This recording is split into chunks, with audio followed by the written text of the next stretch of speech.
दोस्तों, स्वागत है आपका हमारे चैनल में। हमें पता है आपने अब तक इस चैनल को सब्सक्राइब नहीं किया है, तो कहानी सुनने से पहले जल्दी से सब्सक्राइब कर लीजिए ताकि आप और भी ऐसी अच्छी अच्छी कहानियाँ सुन सकें।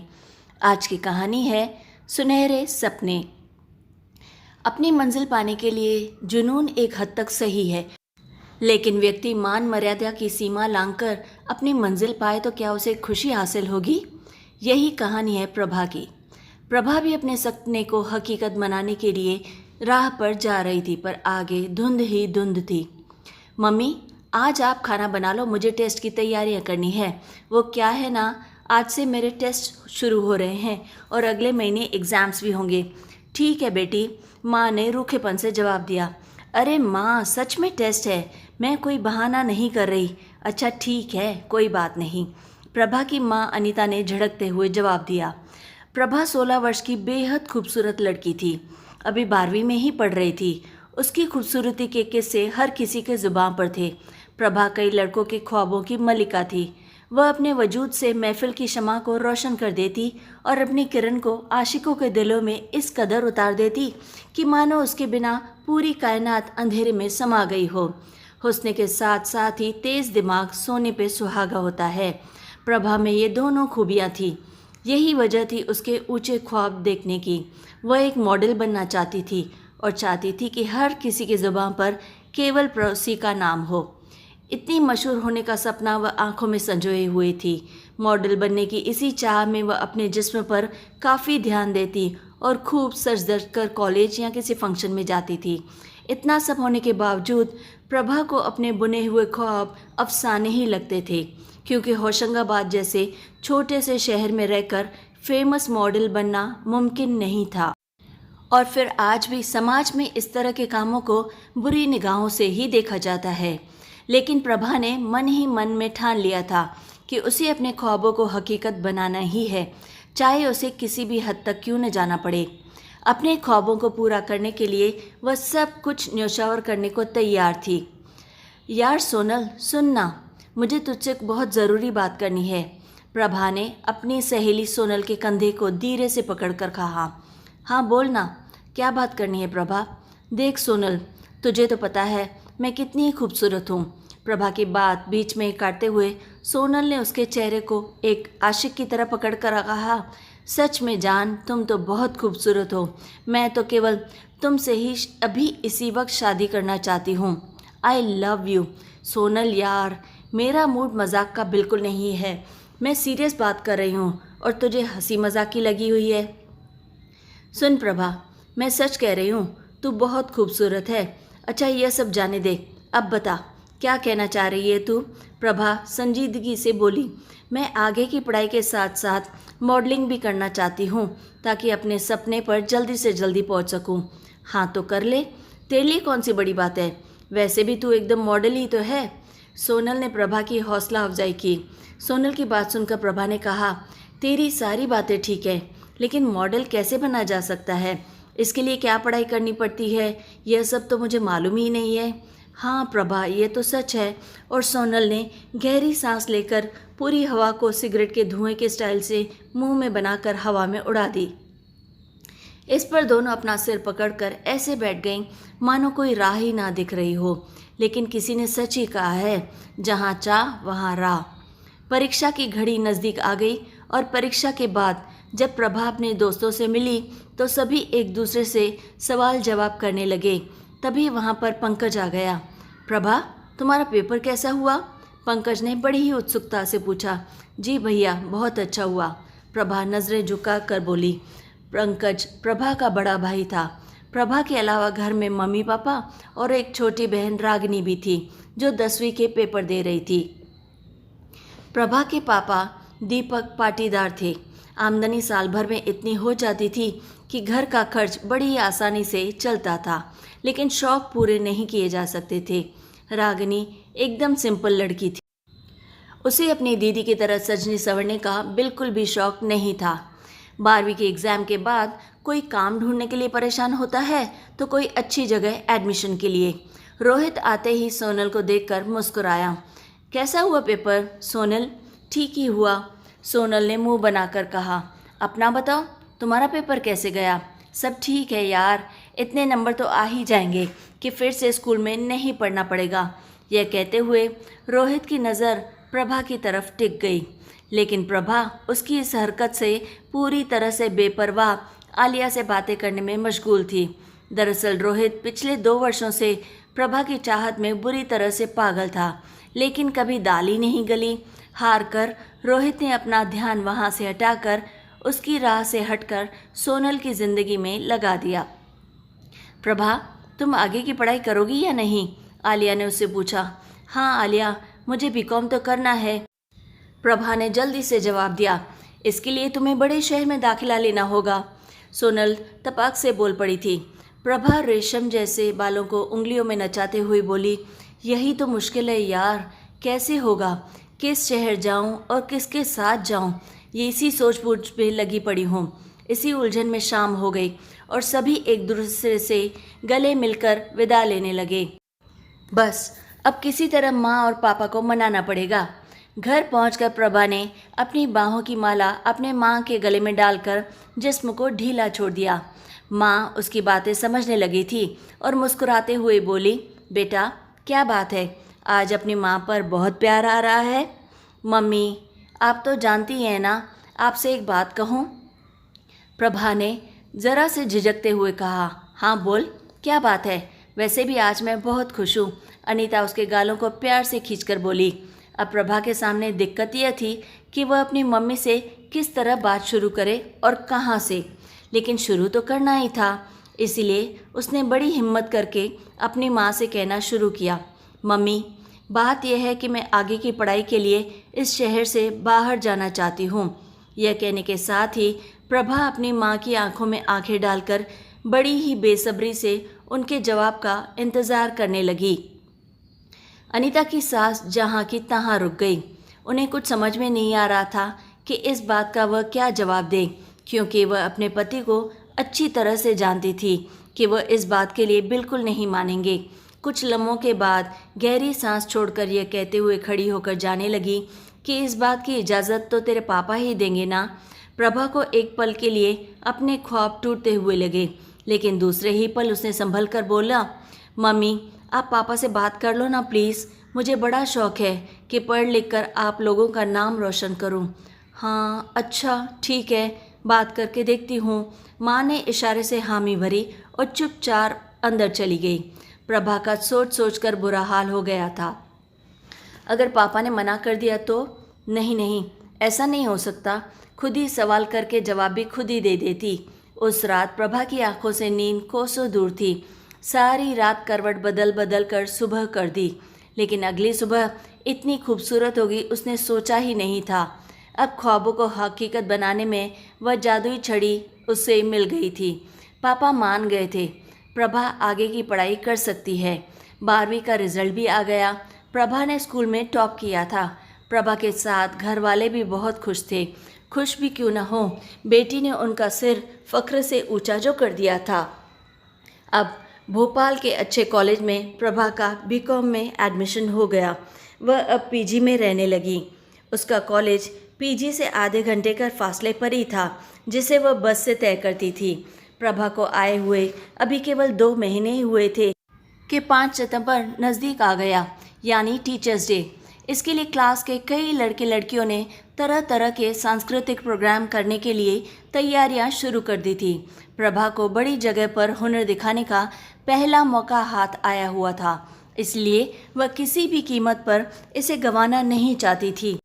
अपनी पहचान बनाने का यह सबसे पहला मौका था, लिहाजा वह भी डांस की प्रैक्टिस में जी तोड़ मेहनत करने लगी। कॉलेज में प्रोग्राम के दौरान सभी ने एक से बढ़कर एक झलकियां दिखाकर खूब वाहवाही लूटी, लेकिन अभी महफिल लूटने के लिए किसी का आना बाकी था।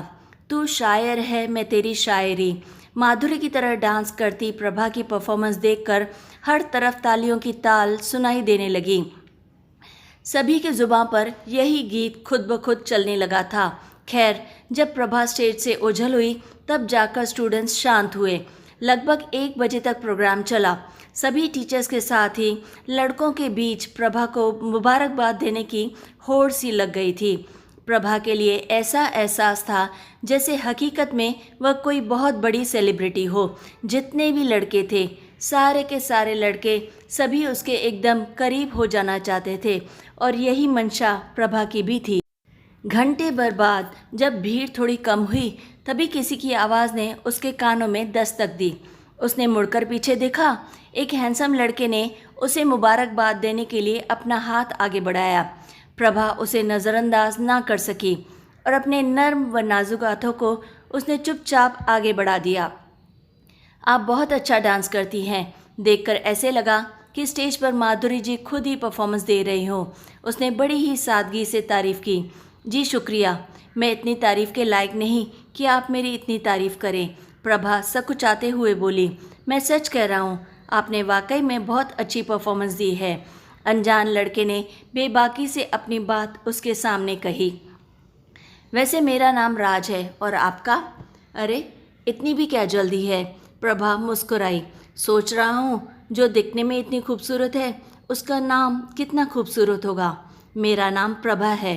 प्रभा ने अपनी कातिल निगाहों से उसकी तरफ देखा। राज ने भी प्रभा की आंखों में आंखें डाल दी। काफ़ी देर तक दोनों एक दूसरे को बिना पलक झपकाए एक दूसरे को देखते रहे, जब तक कि राज ने प्रभा की आंखों के सामने अपनी हथेलियों को ऊपर नीचे करके कई बार इशारा नहीं किया। तब जाकर प्रभा सपने से जागी और लज्जा गई। आपसे मिलकर बहुत खुशी हुई। राज ने प्रभा के चेहरे को गौर से देखते हुए कहा, मैं पढ़ाई के साथ साथ मॉडलिंग भी करता हूँ। इतना सुनते ही प्रभा सपनों की दुनिया में खो गई। राज को देखते हुए सपनों के सागर में अब अटखेलियाँ खेलने लगी। उसने कुछ ही देर में न जाने कितने सपने अकेले ही बुन लिए थे। आप कहाँ खो गई? बोलते हुए राज का चेहरा प्रभा के इतना करीब हो गया था कि गर्म सांसें एक दूसरे को महसूस होने लगी। तभी प्रभा जागी, एक ऐसे सपने से जिससे वह जागना नहीं चाहती थी। जी कहिए, क्या बात है? प्रभा अचानक से हड़बड़ाकर बोली। आप किस दुनिया में खो गई थी? मैंने आपको कई बार पुकारा। राज धीरे से मुस्कुराया। तभी उसका दोस्त रेहान आ गया और प्रैक्टिस पर जाने की बात कही। अच्छा प्रभा जी, मैं चलता हूँ। अब आपसे कब मुलाकात होगी? अगर आप बुरा न माने तो मैं क्या आपका नंबर ले सकता हूँ? जी क्यों नहीं। और प्रभा ने उसे अपना फ़ोन नंबर दे दिया। शायद यही उसके खुले आसमानों में प्रवास करने के लिए कोई खुली फ़िज़ा मुहैया करा दे। प्रभा का राज को नंबर देना भर था कि कुछ ही दिनों में दोनों काफ़ी देर तक आपस में बातें करने लगे, जो पहले कुछ सेकंड से शुरू होकर मिनटों पर सवार होकर अब घंटों का सफ़र तय करते हुए मंजिल की तरफ तेज़ी से बढ़े जा रहे थे। अब सवाल उठता है कि आखिर वे दोनों कौन से सफ़र को अपनी मंजिल मान बैठे थे। एक दूसरे का हमसाया बनकर औरों की आंखों में खटकने लगे थे, लेकिन इन सब बातों से प्रभा और राज पूरी तरह से बेपरवाह अपनी ज़िंदगी में मस्त मौला हो हंसी खुशी आपस में वक्त बिताने लगे। एक शाम प्रभा ने राज को कॉल किया, लेकिन उसके किसी दोस्त ने कॉल रिसीव किया। हेलो, आप कौन बोल रही हैं? आप किससे बात करना चाहती हैं? उधर से किसी लड़के की आवाज़ आई। मैं प्रभा बोल रही हूँ, मुझे राज से बात करनी है। अभी वे बिज़ी हैं। ऐसा करें, आप कुछ वक्त बाद फ़ोन कर लीजिएगा प्लीज़। जी ज़रूर, शुक्रिया। प्रभा अपनी आवाज़ में मिठास घोलकर बोली। करीब आधे घंटे के बाद उधर से राज का कॉल आया। Hello darling. हाँ यार, क्या बताऊँ, थोड़ा काम में बिज़ी हो गया था। कोई बात नहीं, प्रभा रूखेपन से बोली। अरे यार, समझने की कोशिश करो प्रभा, राज मनाने के अंदाज में बोली। सच कह रहा हूँ, एक ज़रूरी काम में बिज़ी था। अच्छा ठीक है, प्रभा ने तंज कसा। अभी तक आपका मूड सही नहीं हुआ है? अच्छा, कॉफ़ी पीने आओगी? राज बड़े ही प्यार से बोला। ठीक है, 1 घंटे के बाद मिलते हैं। इतना कहकर प्रभा ने कॉल काट दी। 1 घंटे बाद जब प्रभा बताए गए पते पर पहुंची तो राज पहले से ही उसके इंतज़ार में वहां बैठा हुआ था। क्या लोगी? राज ने उससे पूछा। कुछ भी मंगा लो, प्रभा नज़रें उठाकर बोली। ठीक है। और तब राज ने 2 कॉफ़ी का ऑर्डर दे दिया। राज, मुझे तुमसे एक ज़रूरी बात करनी है, प्रभा बड़ी ही संजीदगी से बोली। हाँ बोलो ना, क्या बात करनी है? बात यह है कि मैं मॉडल बनना चाहती हूँ और इस काम में तुम ही मेरी मदद कर सकते हो। प्रभा उसकी तरफ देखने लगी। अच्छा, तो ये बात है, मैडम को मॉडल बनना है। हाँ, मेरी दिल्ली ख्वाहिश है। ठीक है, मेरे कई लोगों से पहचान है और मैं खुद मॉडलिंग भी करता हूँ, इसलिए डोंट वरी। मैडम, अब मुस्कुरा भी दो, राज उसे छेड़ते हुए बोला। इस बात पर प्रभा हंस दी और उसकी हंसी ने चारों तरफ अपनी चमक बिखेर दी। थोड़ी देर में कॉफ़ी भी आ गई। दोनों गर्म जोशी से बातें करते हुए गर्म कॉफ़ी का मज़ा लेने लगे। प्रभा को अब पूरी तरह से सुकून था, लेकिन एक डर भी। ये डर कैसा था खुद प्रभा को भी नहीं मालूम था। फिर भी उसने आगे बढ़ने का फैसला कर लिया था। प्रभा राज के कदमों को फॉलो करते हुए पीछे पीछे से तेज़ी से आगे बढ़ती जा रही थी। इन दोनों के पैर पहले फ्लोर पर जाकर थमे। हेलो राज, उस अनजान आदमी ने कहा। हेलो सर, राज ने जवाब में हाथ बढ़ा दिया। सर, यह है प्रभा, मिस प्रभा, राज ने परिचय कराया। और प्रभा, आप हैं विक्रम सर, राज ने उस अनजान व्यक्ति की ओर इशारा करते हुए कहा। हेलो सर, प्रभा मुस्कुराकर बोली। सर, प्रभा की बचपन से बड़ी ही ख्वाहिश थी कि वह बड़ी होकर मॉडल बने, इसीलिए मैं इसे आपसे मिलाने लाया हूँ। आप इसकी मदद कर सकते हैं? ठीक है, मैं इसके लिए कुछ ज़रूर करता हूँ, विक्रम सर बोले। इसके बाद विक्रम सर ने प्रभा से काफ़ी सारे सवाल पूछे। सभी चाय नाश्ता करके वहाँ से वापस अपने अपने घर के लिए चल दिए। विक्रम सर अपने काम से दूसरी तरफ चले गए और राज और प्रभा इधर उधर बाइक से घूमने लगे। आज प्रभा काफ़ी खुश थी। आखिर उसके सपने जो पूरे होने वाले थे, आज उसके सपनों के पर निकल आए थे। काफ़ी देर घूमने के बाद राज ने प्रभा से कहा, ऐसा है, इधर उधर घूमने से बेहतर है कि तुम आज मेरे रूम में चलो, फिर वहीं बैठकर ढेर सारी बातें करेंगे। प्रभा ने मारे खुशी के इस बात की तरफ ज़रा सा भी ध्यान नहीं दिया कि शहर में किसी लड़के के रूम में जाने के क्या मायने होते हैं। प्रभा पहली बार राज के रूम में आई थी। राज किराए के एक मकान में रहता था और भी कई लड़के उसी मकान में किराएदार थे। इन सब बातों से बेपरवाह प्रभा वहाँ आ गई थी। राज रूम में अकेला रहता था, इसीलिए उसे किसी के आने जाने का कोई डर नहीं था। राज का कमरा देखने में अच्छा था, लेकिन सारा सामान इधर से उधर बुरी तरह से बिखरा हुआ था। राज, तुम्हारा रूम कितना गंदा है, लगता ही नहीं। कभी सफाई भी करते हो कि नहीं? अब कौन रोज़ रोज़ सफाई अभियान छेड़े, मुझे तो बिल्कुल पसंद नहीं सफाई करना, राज एकदम पास आकर बोला। थोड़ी देर इधर उधर बातें करते हुए राज प्रभा से एकदम सट कर बैठ गया और उसके कंधे पर अपने हाथों को रख दिया। प्रभा के कुछ न कहने पर उसका हौसला थोड़ा सा बढ़ गया और अचानक से प्रभा के नाजुक गालों को चूम लिया। ये क्या कर रहे हो? प्रभा उसके पास से हटते हुए बोली, लेकिन उसी पल राज ने पागल आशिकों की तरह उसका हाथ पकड़कर खींच लिया। प्रभा उसके ऊपर आ गिरी। अब प्रभा उसकी मजबूत बाहों में पूरी तरह से समा चुकी थी। ऐसा नहीं है कि प्रभा ने राज से छूटने की कोशिश ना की हो, लेकिन राज उसे अपने फौलादी हाथों से जकड़े हुए था। प्रभा उसकी बाहों में शिकार बने परिंदे की तरह छटपटा रही थी, लेकिन उसकी सारी कोशिशें नाकाम रही। इसका दूसरा पहलू यह भी था, प्रभा खुद ही राज की बाहों में प्यार के गोते लगाना चाहती थी। प्रभा अब राज के जिस्म में लता की तरह लिपटी हुई थी और रेगिस्तान में मछली की तरह प्यार में तड़प रही थी। राज भी सारी सरहदें पार करके हद से गुजर जाना चाहता था।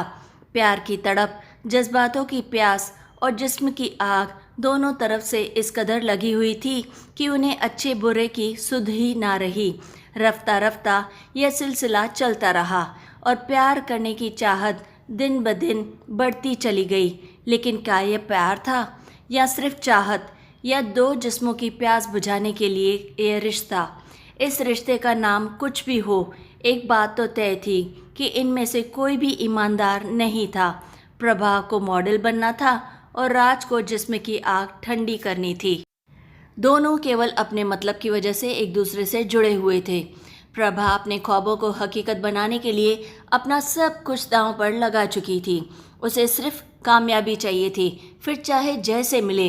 इससे प्रभा को कोई फ़र्क नहीं पड़ता था। अक्सर सुनने में आता है कि झूठ को इतनी बार बोलो कि वह सच लगने लगे, लेकिन आखिर कब तक आप किसी से इस तरह से फ़रेब करते रहेंगे? एक दिन तो सच्चाई दुनिया के सामने आनी ही है। और यह सच्चाई प्रभा के सामने बहुत ही भयानक रूप में आई। प्रभा मॉडल बनने के लिए कुछ भी कर सकती थी, इसलिए राज ने उसे उंगलियों पर नचाना शुरू कर दिया था। वह उसे आजकल में टालता रहा। फिर एक दिन उसे स्टूडियो में ले जाकर उसका फ़ोटोशूट भी करवाया। विक्रम सर बोले, प्रभा आपको मॉडल बनना है? जी सर। तो आप कल से इस तरह के गांव वाले कपड़े पहनकर मत आना। जी सर। प्रभा ने हामी भरी। अगले दिन प्रभा काफ़ी भड़कीला सूट पहनकर आई और फोटोशूट के लिए तैयार हो गई। कैमरामैन शॉट लेने के लिए रेडी था। उसने कई एंगल से शॉट लिए, लेकिन विक्रम सर जिस तरह का शॉट चाहते थे उन्हें नहीं मिल पा रहा था। इसीलिए वे गुस्से में उठ खड़े हुए और प्रभा को डांटते हुए बोले, तुम्हें इतना भी नहीं मालूम कि शूट पर कैसे कपड़े पहनकर आया जाता है? फिर उन्होंने कैमरामैन से डिज़ाइन किए हुए ड्रेसेस लाने को कहा। उसने एक बॉक्स से कुछ ड्रेसेस निकाली और प्रभा को पहनने को दे दी।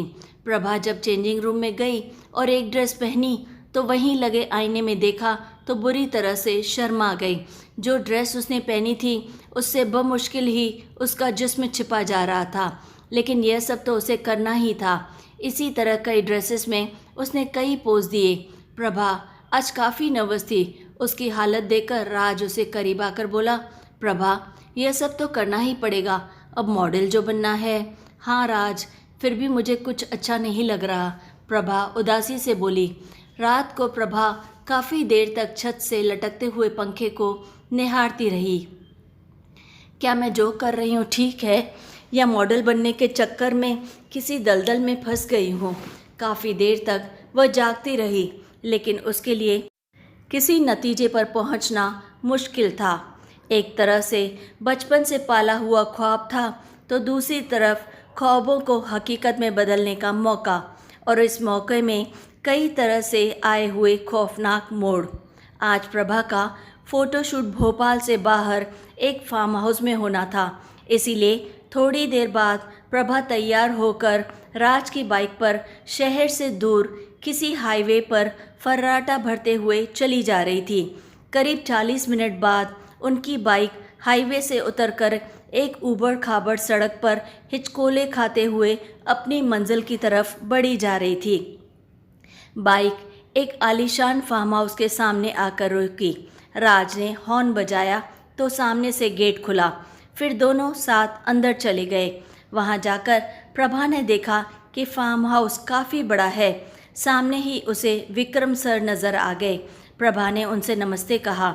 इसके जवाब में विक्रम सर ने नमस्ते किया और अंदर आने को कहा। अंदर जाकर प्रभा ने देखा तो खाने पीने का इंतज़ाम पहले से ही था। वहीं टेबल पर कुछ बोतलें शराब की भी थी। यह सब देखकर प्रभा को बड़ा अजीब लगा, लेकिन फिर सोचा कि यह सब आजकल के दौर में तो चलता ही रहता है। थोड़ी देर बाद सभी एक बड़े डाइनिंग टेबल पर बैठकर खाने पीने लगे। प्रभा, सक्सेना सर ने उसे शराब पीने का ऑफ़र दिया, लेकिन प्रभा ने साफ मना कर दिया। यह सब चलता है, राज पीते हुए बोला। इस बार प्रभा ने जाम को हाथों से थाम लिया। शराब पीते ही प्रभा को बड़ा अजीब लगा, जैसे कोई तीखी सी चीज़ गले को चीरती हुई अंदर गई हो।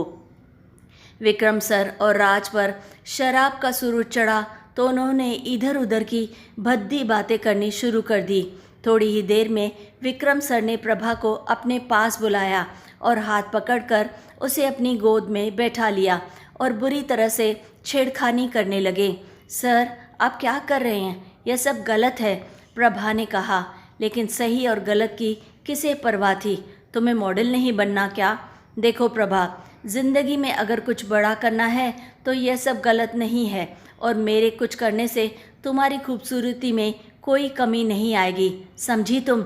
यह कहते हुए सक्सेना के हाथ प्रभा के गालों से होते हुए उसके शरीर की तरफ बढ़ने लगे। सर, यह तो मेरे बचपन का शौक़ है, प्रभा धीमी आवाज़ में बोली। फिर क्यों मना कर रहे हो? हम कोई गैर थोड़ी ही हैं, हमें अपना ही समझो। विक्रम सर कहते हुए बदहवास होकर उस पर टूट पड़े। प्रभा मॉडल बनने के लिए अपनी इज्जत दांव पर लगाने से गुरेज करने वालों में से बिल्कुल नहीं थी। वह जिस्म को मंजिल हासिल करने का सिर्फ जरिया ही मानती थी और आज उसने वही किया। यह बात और है कि एक औरत होने के नाते उसे भी थोड़ी बहुत झिझक हुई थी, जो पूरी तरह से टूट चुकी थी। मन में बार बार यही आ रहा था कि बचपन से संजोए हुए ख्वाब शायद अब हकीकत बन जाएं, लेकिन ये ख्वाब इतने महंगे साबित होंगे उसने कभी सोचा नहीं था।